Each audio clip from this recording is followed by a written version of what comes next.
Então vamos lá, polícia tenta prender dezenas de integrantes do Comando Vermelho em operação no Rio.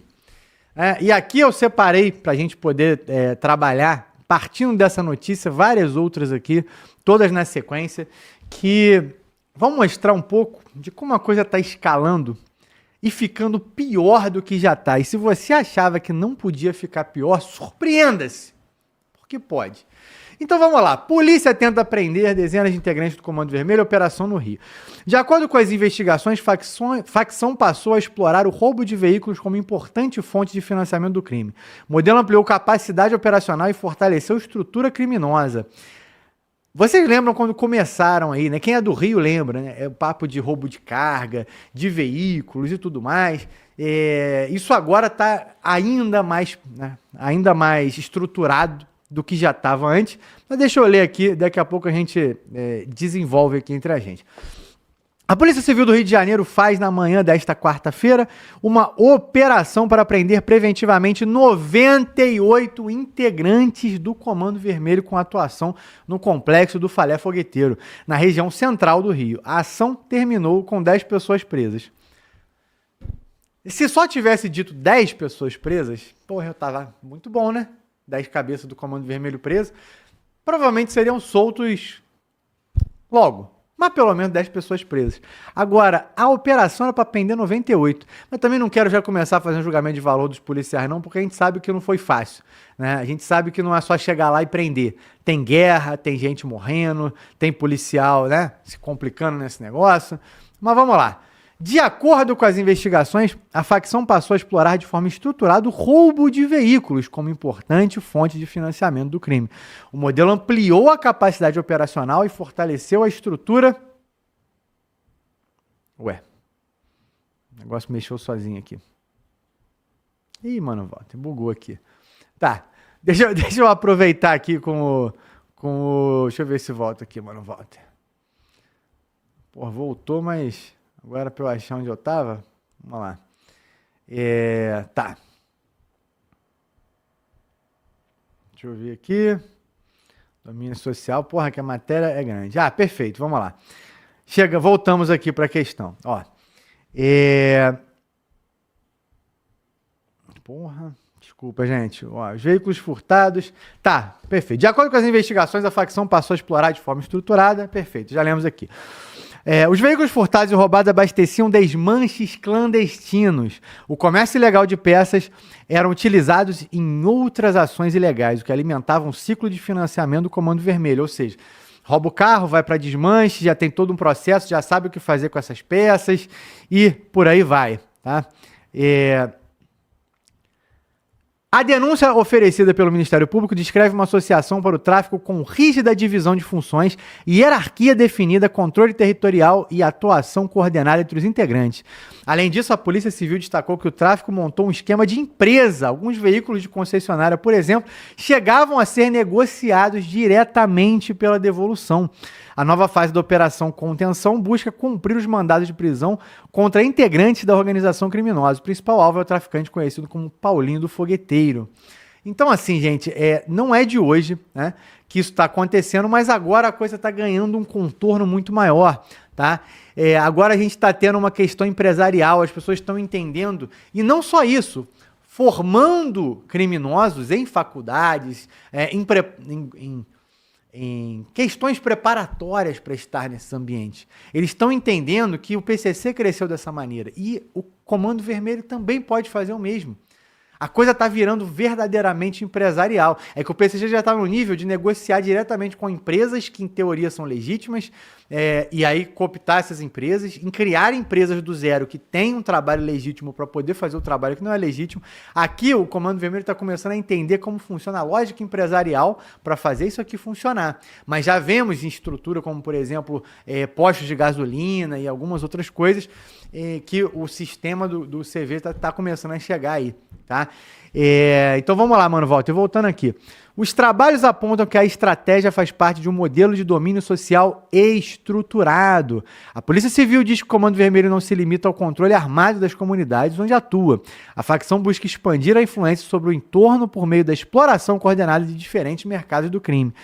Isso a gente já vem falando há bastante tempo aqui, né? Da intimidação armada, da ocupação de corredores urbanos estratégicos e da obtenção de recursos capazes de financiar a estrutura e ampliar o poder de atuação. Assim, o roubo de veículos passou a integrar a estratégia de fortalecimento econômico do grupo criminoso. Segundo a Polícia Civil, embora o município do Rio de Janeiro apresente a redução dos índices consolidados do roubo de veículos, as regiões no entorno da área de influência do Comando Vermelho registraram crescimento das ocorrências. Porque você deixa de fazer aqui para fazer aqui. Um estudo comparativo entre os períodos de janeiro a julho de 25 e janeiro a julho de 26 revelou aumento de 58,3% em Santa Teresa, de 17,4% no centro e 15% na Tijuca. As análises da DRFA-CAP, Delegacia de Roubos e Furtos de Automóveis da capital, demonstraram que o aumento dos roubos ocorreu em maior parte exatamente no corredor formado pelo complexo do Falé Fogueteiro, Santa Teresa, Centro e Grande Tijuca. Os locais coincidem com a área em que a investigação intensificou a expansão da atuação da facção carioca. Para a Polícia Civil, a concentração reforça a correlação entre o fortalecimento financeiro do Comando Vermelho, a estratégia de expansão territorial e o crescimento de roubos de veículos nas regiões. De acordo com a instituição, o conjunto probatório permitiu o oferecimento de denúncia do Ministério Público e fundamentou o pedido de prisão preventiva dos investigados. Ou seja, gente, vamos lá. O que está acontecendo aqui é que nesse finalzinho, acho que todo mundo conseguiu pegar o que está acontecendo. Quem vê aqui o programa, é claro. Sabe esse avanço do Comando Vermelho de um ano e pouco para cá, do meio do ano passado para cá, contra a milícia e contra o TCP? Essa expansão forte que o Comando Vermelho está fazendo entre as que eram as duas outras facções que competiam com o Comando Vermelho, milícias e TCP. Como é que o Comando Vermelho está sustentando isso? Ele criou um fluxo para a entrada de dinheiro para poder bancar quanto que a gente precisa para tomar as áreas da milícia, quanto que a gente precisa para brigar com o Peixão e pegar outras áreas do terceiro comando. Como que a gente faz isso? Então, precisa ter uma entrada de fluxo de capital, precisa ter uma previsibilidade, que é algo extremamente importante no âmbito empresarial. Eu estou vendendo quanto? E isso que eu estou vendendo agora, eu consigo estar vendendo no mês que vem? Eu consigo projetar? Eu tenho meta? Eu sei de onde tirar esse dinheiro? Eu tenho uma equipe abaixo de mim? Né? Isso, obviamente, comparando, né, o Comando Vermelho com o âmbito empresarial, mas que tem controle dessas metas, sabe de onde vai vir esse dinheiro, como usar ele, de quem cobrar. O Comando Vermelho está fazendo isso, gente. O Comando Vermelho começou essa expansão não só porque só tem maluco e que sai matando todo mundo e não se importa se morrer um monte de gente do seu lado, porque o importante é matar o do lado de lá e tomar o território. Tem um planejamento aqui bem consolidado do que fazer, como fazer, e digo mais, não só essa questão de roubo de veículos aqui, pessoais, de roubo de carga, mas essa questão que se expandiu há mais ou menos aí, quando que a gente começou a ver muito Comando Vermelho entrar nessa questão de cobrar em território por serviços, assim como a milícia fazia. No final ali de 24, mais ou menos, segundo semestre de 24, e a guerra intensifica com esses dois polos, né, milícia e TCP, no meio do ano passado. Então é possível pelo menos levantar a hipótese de que o Comando Vermelho começou essa preparação, fez um acúmulo de capital, talvez tenha investido nesse acúmulo de capital para aumentar, e aí sim começou o avanço. Cop Túlio, porra, é assustador uma coisa dessa, irmão, e também sabe se proteger muito bem. De 98 pedidos de apreensão, foram de pessoas presas, né, apreendidas, só ficaram 10 pessoas. Então quer dizer que tem 88 vagabundos na mira da Operação Contenção no Rio de Janeiro, que ainda estamos longe, né? Cop Túlio. Caso alguém não saiba aqui, porque nós temos aí seguidores novos, espectadores novos, eu sou policial civil há quase 40 anos no Rio de Janeiro. E eu sempre trabalhei de frente com a população em delegacias especializadas, e atualmente eu estou trabalhando numa delegacia que atende eminentemente, unicamente, uma comunidade com mais de 100 mil habitantes. E no meu último plantão, hoje é quarta-feira, meu último plantão foi no domingo, porque eu trabalho numa escala muito cansativa de 24 horas por 72. Então, eu estarei de novo amanhã. E no meu último plantão, por que eu estou falando isso tudo? Eu fiz um registro de ocorrência de um furto de motocicleta. Uma motocicleta velha, sem seguro, lá com seus mais de 10 anos de uso, que o proprietário da motocicleta estava no nome dele, ele tinha CNH, tudo certo, tudo nos conforme dentro da lei. Era vigilante e usava a motocicletinha dele antiga para ir trabalhar, para se locomover, para ganhar o pão de cada dia honestamente, e ele é morador dessa comunidade da Rocinha. Ele foi lá fazer o RO de um furto de motocicleta que ele estacionou próximo à entrada da comunidade, estacionou à noite, quando chegou do trabalho, e no dia seguinte, pela manhã, quando foi buscar a motocicleta, tinha sido furtada. Não foi rebocada, não foi nada, foi furtada. Ora, não sejamos hipócritas nem mentirosos, nem vamos esconder a verdade. Todo mundo sabe que em comunidade isso não acontece. Ou melhor, isso não acontecia. Eu falei para ele, meu amigo, você mora em comunidade, que isso? Meu chefe, as coisas mudaram. Aí eu falei, não precisa falar mais nada, eu já sei, eu entendo. Por que as coisas mudaram, Eric e Miqueias? Antigamente, antes da profissionalização do Comando Vermelho, o que era o Comando Vermelho?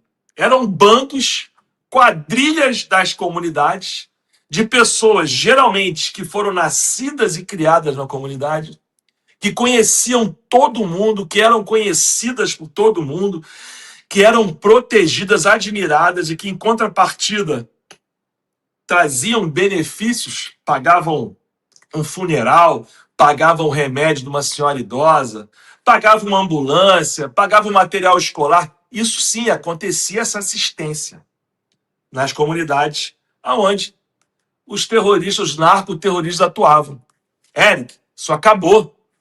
Sabe por que isso acabou? Comando Vermelho virou uma empresa. O gerente da Boca agora é o cara mais eficiente na gerência da Boca. O frente, que é o cara que puxa o bonde para atacar os inimigos, é o camarada que tem uma formação militar, uma formação de alguma forma, de alguma maneira, que vá ser mais eficiente naquela patrulha de ataque ao inimigo ou de combate à polícia. Acabou esse papo de cria da favela, de vítima da sociedade, que não tem perspectiva de melhora, que não tem perspectiva de arrumar um emprego honesto. Acabou isso.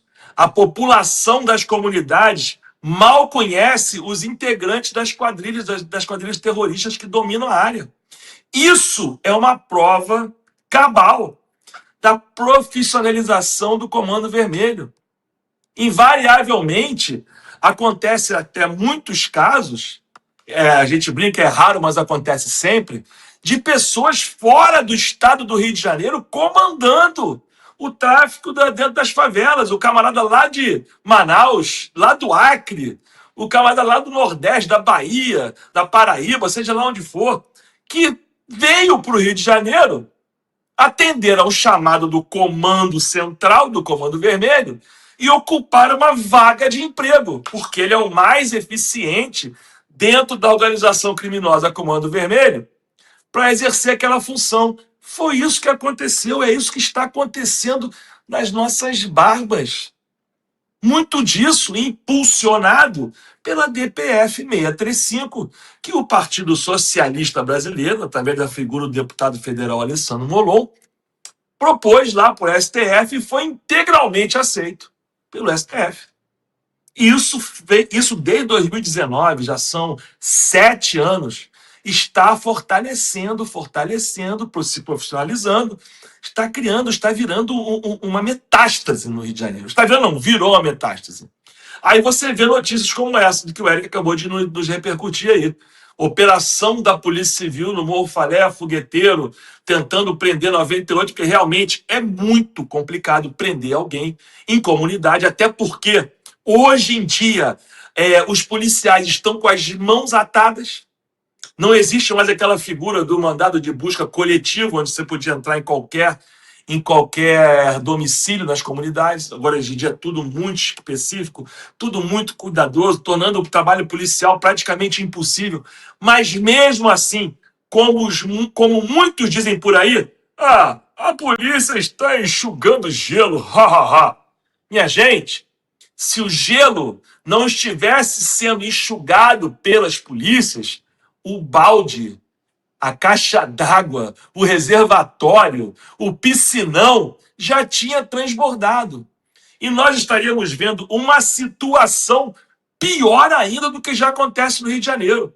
Pior ainda. Porque ainda é possível, sempre é possível piorar.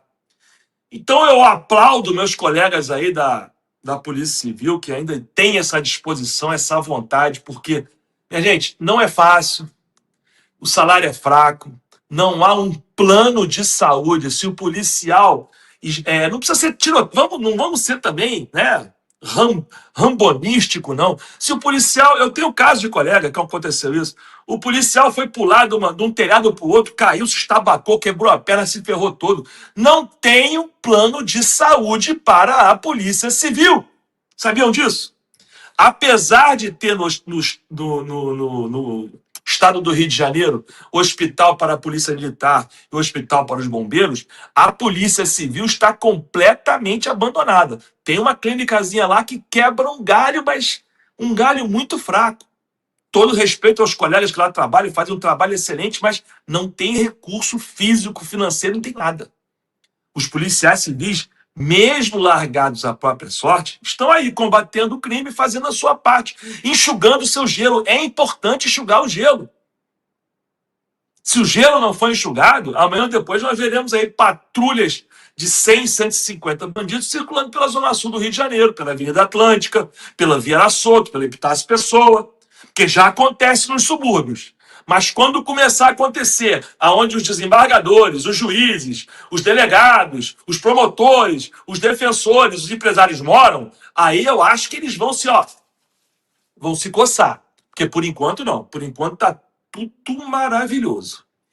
Então, minha gente, continuaremos enxugando gelo. Eu perco minha saúde, eu prejudico a minha saúde, eu perco meus momentos de lazer com a minha esposa, com a minha mãe já muito idosa, mas eu estou na delegacia, atendendo a população, fazendo a minha parte, pegando o meu paninho e enxugando o meu gelinho. Porque graças a esse enxugamento de gelo, que o Rio de Janeiro ainda está, acho que a palavra que se pode ser é habitável. Porque se não fosse isso, minha gente, teria mais jeito não, Érico. Seria estilo Mad Max com vocês agora, hein?